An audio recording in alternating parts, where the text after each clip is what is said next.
Morning to everyone here. This presentation is basically a research that we did. And before going into the presentation, I'll set the context. By just telling you who APCO is.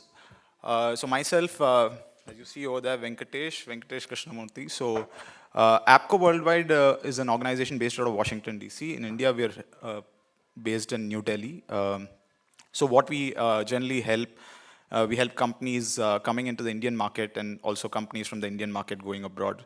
So last year, when the new government took over, what we decided is there's a lot of people in India and globally who are interested in investing in Karnataka specifically and on the innovation landscape. So we said, okay, why don't we proactively do a research and present some of the findings of the research to our clients globally. And this became more of a research exercise than what it started out to be. So here are some of the findings. And as Amit has given me a strict timeline, I'll make sure that I focus on the findings and not get too much into the methodology. So this was our objective when we started out. The objective was to map the environment for innovation and kind of see if Karnataka is the leading state for innovation, right? So innovation, we categorized it with three parameters: R&D, entrepreneurship, and we realized that entrepreneurship is kind of a very significant part of innovation. So this is kind of how we looked at innovation. So we interviewed around 20 stakeholders. We made sure that we interviewed stakeholders from the center as well, because we realized that a lot of the subjects, like for example, intellectual property or policies and technology, are all central driven. So it's not that the government of Karnataka cannot do anything, but it has a framework within which it has to operate. And also we looked at what are the investment opportunities in Karnataka. We also reached out to a diverse set of stakeholders in the industry and also employees as well of some of these top industries in R&D space. So what are the focus sectors? So as far as this research is concerned, I'm only talking about these two sectors. If it's an automotive sector, this does not pertain to it. So it's high tech and defense. That's on one bucket. And the second bucket is the life sciences and the biopharmaceutical space. So this is broadly the research methodology. I wouldn't get too much into the detail, but the idea was that we did it along the lines of a thesis paper, so to say, so that we can also collaborate with some of the academia and hopefully jointly publish some of the findings. This is the broad research methodology. So some primary research, some secondary research. The idea was that a lot of it is already documented by the governments. So can we look into those and see if the people on the field implementing them really have an understanding of what's being written? So is there a disparity between the policies in the center and the policies of the state than with the people who are implementing those policies, especially the bureaucrats or even private sector for that matter?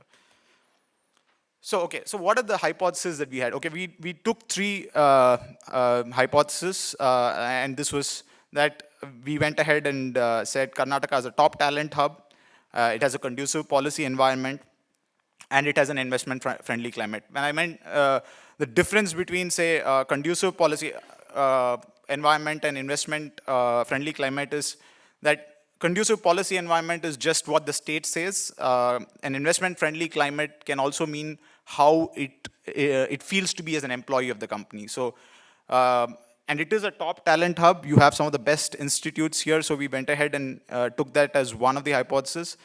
And Karnataka government has been progressively coming out with policies much ahead of the time for those industries. And finally, there is a huge reputation that Bangalore has globally. So whenever we talk to companies in, say, London or Washington, the first thing that comes to their mind is Bangalore. Obviously, they do consider Bombay and Delhi. All I meant to say is that this is on the top. It's not anyway secondary to any other city that's out there. So what are the research questions that we asked? So broadly, you can say that we tried to, there were more questions than this, but at the end of our survey, what we realized is these are the key questions that we should focus on in terms of findings. So the 8 points that I'm going to communicate in terms of findings will be based on these questions. You will understand these questions much better when I talk about the findings. So, for example, you're talking about the definition of innovation. How do people define innovation? what's the role of the government, how is innovation happening. And today, the buzzword, at least in a lot of policy circles, is Make in India. So I know there are people on this side and that side of the debate as far as Make in India is concerned. But we thought, okay, we need to ask this because a lot of people perceive the Make in India story much different from what it's ought to be or supposed to be. So that's something that we wanted to get a sense of. Is innovation and Make in India going hand in hand, or is it just, say, rhetoric? And the role of IP in fostering innovation. So if you look at the stakeholders, this is a broad categorization. You have a lot of them from the center, a lot of them from the state, some from the center, and you try to be as diverse as possible. So you have the government, industry, across the spectrum. So trying to make sure that we don't have any biases or errors in our findings. So yeah, so this is what in terms of the top line findings. I've tried to put it in a short and crisp format as possible. So first thing is the sectors are different. I mean, this is not a huge finding, but given that the sectors are different, should the policies not be different for each of these sectors, which is the life sciences, biopharmaceutical sectors vis-a-vis the technology sector? And that's a serious learning because we have policies which are generally pushed out from the center to the state. It does not consider whether these sectors are different or whether the state has a different context to the scheme of things. That's the first finding. The second one is defining innovation.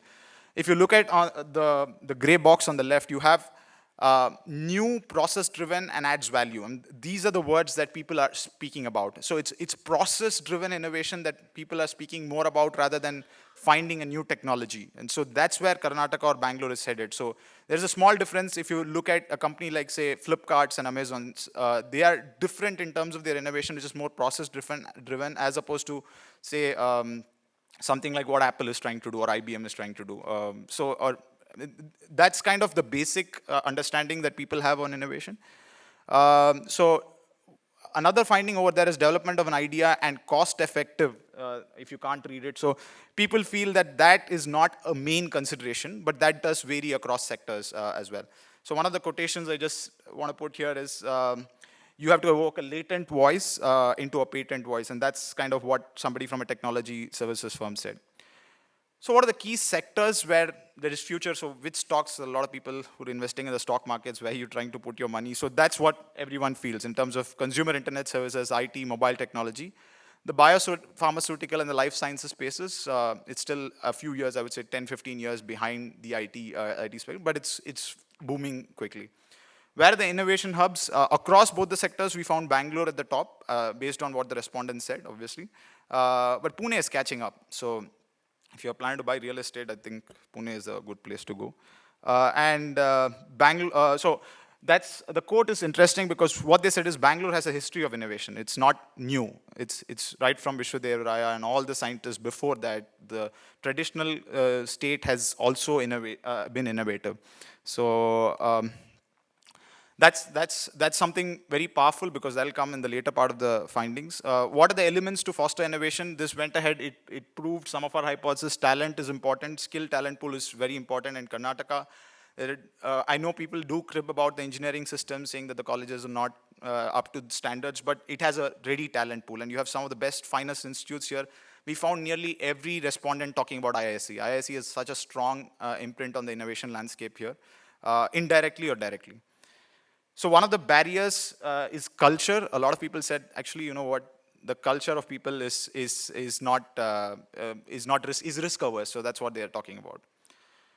A little bit around the innovation, which is related to do the IP protection. I think generally people are very happy with the IP law, but they said, you know what, can we make it better? Can we look at how enforcement and protection can be done better? Can we look at training workshops, etc.? So, and there's a small difference here because in the life sciences sector, people said it has to be, you have to make products accessible. So if IP gets in the way, we'll have to look at how we position it. Whereas in the IT sector, people said, okay, I have to worry more about the innovation and getting my product into the market.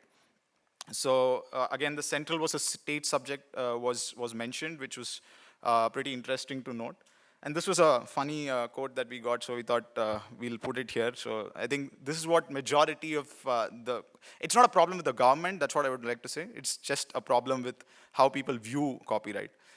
So role of government, as I said, can be a shaper or an enabler. Enabler is, government of Karnataka has traditionally been an enabler, but of late, is there something more that the government could do? Obviously, yes. And finally, the Make in India story. So that's where it stops. So they said it should be, focus is not on creating jobs, it's about innovation as well. So that's briefly it. And finally, the way forward, this is what we said. These are the three. Can we strengthen the institutions? Can we have collaboration across these two sectors? And can we finally provide a voice to the innovators? Because the innovators, rather than the policymakers, should be speaking more about what they want rather than what we should give them. So that's briefly what the study was all about. Thank you.